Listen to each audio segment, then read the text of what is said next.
Good morning student. ये वाला जो वीडियो है ये आपको आपका 10 नंबर का है, थ्योरी ऑफ एंटरप्रेन्योरशिप। और इसके साथ ही मैंने आप लोगों को कहा था कि ये जो टॉपिक मैंने आपको पढ़ाया अभी तक सारे के सारे, उसमें आप लोगों का कंसेप्ट ऑफ एंटरप्रेन्योरशिप कवर हो चुका है। ठीक है। और आपका क्या कहते हैं, जो कंटेंट है एंटरप्रेन्योरशिप के वो कवर हो चुके हैं। ठीक है। इनोवेशन, क्रिएटिविटी, बल्कि थर्ड यूनिट का थोड़ा सा पोर्शन कवर हो चुका है। ठीक है। अब मैं आप लोगों को इसका थ्योरी ऑफ एंटरप्रेन्योरशिप, क्योंकि फर्स्ट यूनिट के अंदर ही मेरे बच्चों थ्योरी ऑफ एंटरप्रेन्योरशिप है, बिना उसके हम लोग क्या नहीं कर सकते, आपका इसको कंटिन्यू नहीं कर सकते, क्योंकि जब तक फर्स्ट यूनिट कंप्लीट नहीं होगा तब तक सेकंड यूनिट कैसे करेंगे। ठीक है। वैसे मैं आप लोगों को जूम मीटिंग पे काफी कुछ पढ़ा चुकी हूँ, बट स्टिल इसके साथ क्या कहते हैं, पर वीडियो में तो आप लोगों को केवल मतलब अभी आपकी वीडियो कम डली है। ठीक है। पर वो ये जूम मीटिंग मेरे बहुत अच्छे बच्चे अटेंड कर रहे हैं, बल्कि मैं उनका नाम भी लेना चाहूंगी, प्रतिभा, ईशा, हिमानी, ठीक है, और रिया। ये 4-5 बच्चे तो ऐसे हैं जो कंटिन्यूस है मेरे साथ, सावित्री, यस। ठीक है। तो मैं उन लोगों का नाम लेकर आप लोगों को भी बोलूंगी, जो बचे हुए बच्चे हैं जो नहीं कर रहे हैं, प्लीज आप लोग भी ज्वाइन कीजिए। ठीक है, क्योंकि ज्वाइन करने से आप लोगों का ही फायदा होगा। ठीक है। और आप लोगों के लिए ही सबसे बड़ा बेनिफिट ये है कि this subject is new for you guys. ठीक है। और अगर आप लोग ज्वाइन करेंगे तो very much better for you. चलिए, खैर इसके साथ ही हम लोग शुरू करते हैं। सबसे पहले आपका प्रिंसिपल 1, नवाचार सिद्धांत। देखिए, सीधी सी बात, नवाचार की थ्योरी आप लोग पढ़ चुके हैं। एंड व्हाट इज नवाचार? इस सिद्धांत को J.L. स्कम्टर ने, उद्यमी मूल रूप से एक प्रवर्तक और प्रवर्तक होता है जो नए संयोजनों का परिचय देता है। व्यापार में नया संयोजन सिद्धांत 5 मामलों को शामिल करता है जो नीचे दिए गए हैं। एक नए अच्छे का परिचय जो उपभोक्ता अभी तक परिचित नहीं है। सीधी सी बात है, नवाचार तो बेसिकली वो चीज होती है जो अल्टीमेटली जिससे अभी तक आदमी का क्या नहीं हुआ है भाई, जिससे वो परिचित है ही नहीं। क्योंकि देखो, सीधी सी बात, इनोवेशन क्या होता है अब मैं आप लोगों को बता देती हूँ। Innovation is what? Innovation something when you are doing something new. ठीक है। या तो बाय द, क्या आपका, या तो आप किसी नई चीज की खोज करते हैं, ठीक है, जो थी पर लोग जानते नहीं थे। ठीक है। या फिर आप किसी नए मेथड का या मोड का क्या करते हैं, खोज करते हैं। ठीक है। जो लोग करते तो थे पहले जिस काम को, बट क्या कहते हैं, उस हिसाब से नहीं करते थे जिस जो कि आपने ढूंढा है। क्लियर हो गया? क्योंकि देखिए, सीधी सी बात है, जब तक किसी चीज की क्वालिटी को लोगों को नहीं दिखाया जाएगा तब तक डेफिनेटली वो चीज क्या नहीं होगी, आपकी लोगों को मतलब अट्रैक्ट करेगी नहीं। अब एक बात सुनिए, कोविड का टाइम चल रहा है आज के, मैं, ठीक है, अगर हम बात करें किसकी, कि अगर एक अच्छे परिचय की बात करें, एक नए अच्छे परिचय की बात करें, तो आप भी देखिए, कोविड का टाइम चल रहा है। लोग बहुत पहले ये था कि मतलब योगा में लोग पहले बहुत बिलीव करते थे, मतलब व्यायाम में, व्यायाम तो वैसे भी कहते हैं शुरुआत से ही अच्छा है, मतलब लोग शुरू से ही इसको एक बहुत ज्यादा मतलब प्रिविलेज देते हैं। बट आपने एक चीज देखी कि आज के टाइम में लोग ज्यादा उसके क्या हो चुके हैं, उसके प्रति मतलब देखा देखी कह दो, ठीक है, उसके लिए अट्रैक्ट हो चुके हैं। वो क्यों हो चुके हैं? क्योंकि आपने देखा कि हमारी लाइफ से काम ही खत्म हो गया। पहले क्या होता था, जो व्यायाम होता था वो घर के काम में होता था या लोगों के काम में होता था, जो उनका बिजनेस होता था। आजकल बिजनेस में हर चीज क्या है, आपकी ऑटोमेटिक है। ठीक है। हर चीज आप लोग क्या करते हैं, मतलब एक ऑटोमेटिक वे में करना चाहते हैं, कि आप बिल्कुल भी हाथ नहीं लाना चाहते हैं। और जब ऐसा होता है, तो जब हम लोग बिल्कुल भी अपने शरीर में जो इंटेक कर रहे हैं उसके हिसाब से मजदूरी नहीं करेंगे, तो what will happen with us? Definitely वो चीज हम लोगों के लिए बॉडी में, क्योंकि देखिए, सीधी सी बात है, अगर आप बॉडी में फ्यूल डालते जाएंगे, बट आप उसका इस्तेमाल नहीं करेंगे उस फ्यूल का, तो वो ओवर क्या हो जाएगा आपका, ओवर मतलब ओवरलोडेड हो ही जाएगा। क्योंकि जब फ्यूल डालने से अल्टीमेटली फ्यूल को खर्च भी तो करना जरूरी होता है। फ्यूल खर्च नहीं हो रहा है तो अल्टीमेटली ओवरलोड होगा, ओवरलोड होगा तो अल्टीमेटली कहीं ना कहीं कमी आएगी मशीनरी के अंदर। तो इसी वजह से ही आप लोगों का इस टाइम पर एक्सरसाइज करना, इसलिए भी लोग अवेयर हो चुके हैं, क्योंकि उन्होंने बीमारियां देखी। उन्होंने एक छोटी छोटी एज के अंदर बच्चों को देखा कि पता नहीं कितनी गंदी गंदी बीमारियों से वो पीड़ित है। एक 30 साल का, 35 साल का आदमी, जिसको कभी पहले सर के दर्द का नहीं पता होता था, आज के टाइम में उसको गंदी गंदी बीमारियां हो रही हैं, वो कैंसर से पीड़ित हो रहा है। ठीक है। बहुत सारी चीजें हैं। तो अल्टीमेटली कोविड के टाइम पे नहीं, या वैसे भी लोगों को अवेयर किया गया कि वो अपनी हेल्थ पर ध्यान दें। पता सबको था, पर पता करने का तरीका बताया गया उनको, इस उसकी उसकी क्वालिटी का एहसास दिलाया गया कि बिना एक्सरसाइज किए आप लोग क्या नहीं कर सकते, सर्वाइव नहीं कर सकते। और अगर सर्वाइव करना भी चाहें तो केवल एक सर्टेन एज 40-50 प्लस तक कर लेंगे। तभी तो आपने देखा था कि लोग क्यों अवेयर हुए। लोग नहीं देखा यहाँ से भी आदमी हार्ट अटैक से मर रहा है, वहां से मर रहा है, वो क्यों? क्योंकि आपका जो दिल होता है वो आपका बर्डन लेता है। एग्जैक्टली आपका दिल उतना ही तो क्या कर पाएगा, झेल पाएगा जितना एग्जैक्टली वो झेल सकता है।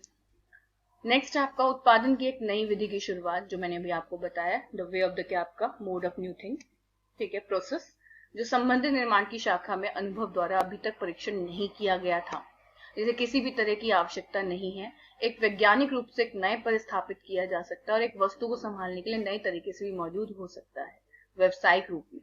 क्लियर है ना? इसके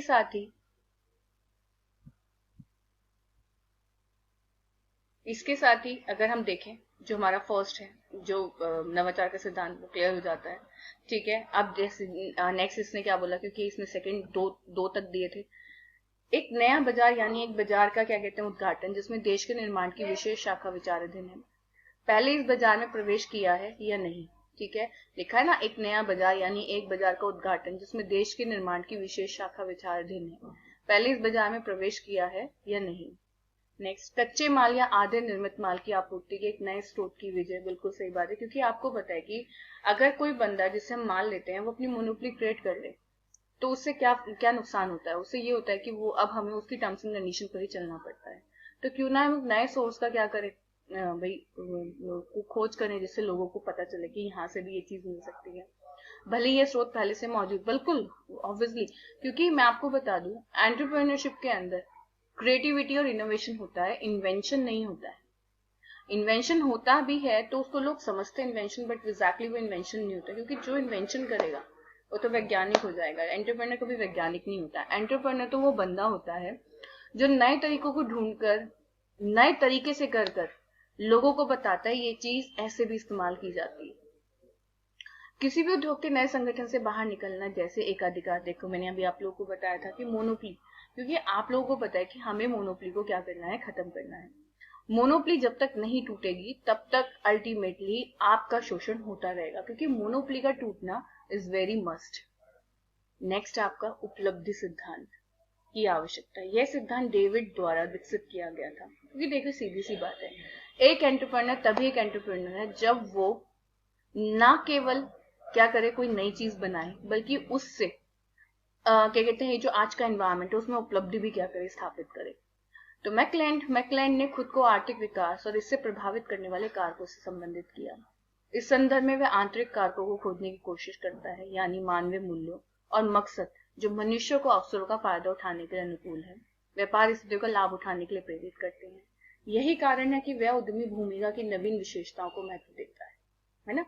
उद्यमी उपलब्धि की आवश्यकता से चिंतित है। एन उपलब्धि को अच्छी तरह से करने की इच्छा के रूप में कहा जाता है, सामाजिक मान्यता या प्रतिष्ठा के लिए नहीं, बल्कि व्यक्तिगत उपलब्धि की आंतरिक भावना के लिए।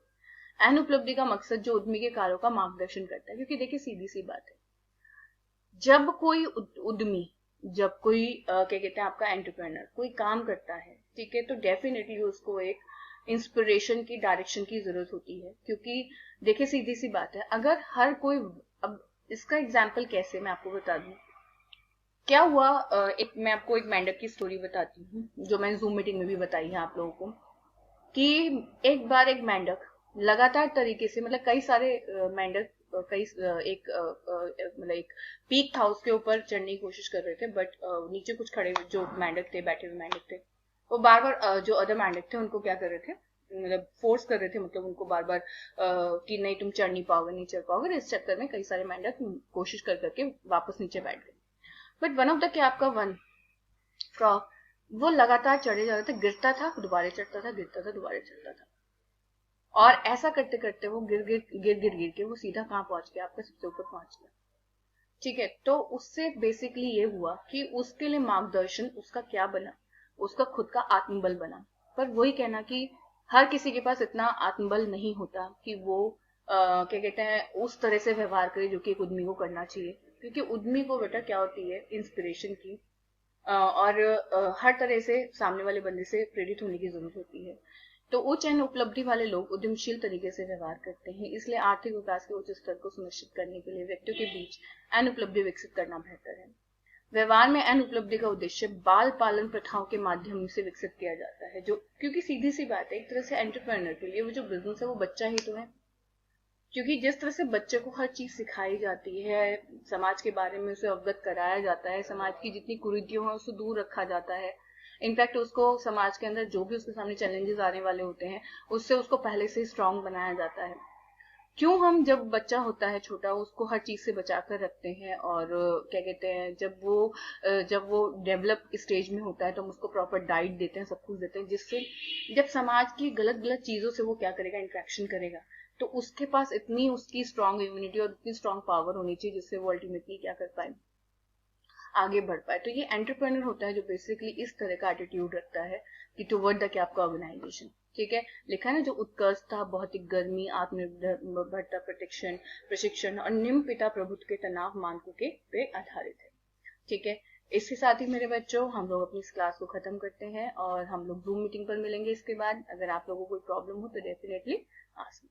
ठीक है, okay, bye guys, take care.